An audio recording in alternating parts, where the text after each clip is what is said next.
चिंचणी गावचे सामाजिक कार्यकर्ते माननीय बाळासाहेब श्रीरंग चव्हाण यांची तासगाव तालुका दलित महासंघ उपाध्यक्षपदी निवड करण्यात आली।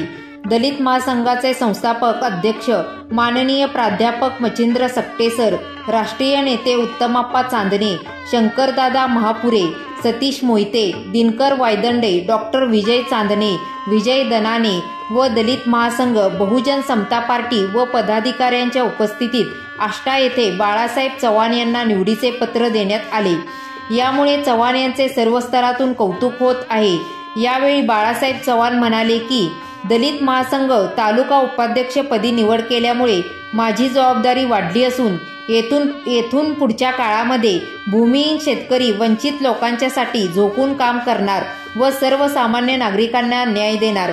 यामुळे बाळासाहेब चव्हाण यांचे जिल्ह्यातून जोरदार स्वागत होत आहे। यावेळी पदाधिकारी नागरिक मोठ्या संख्येने उपस्थित होते।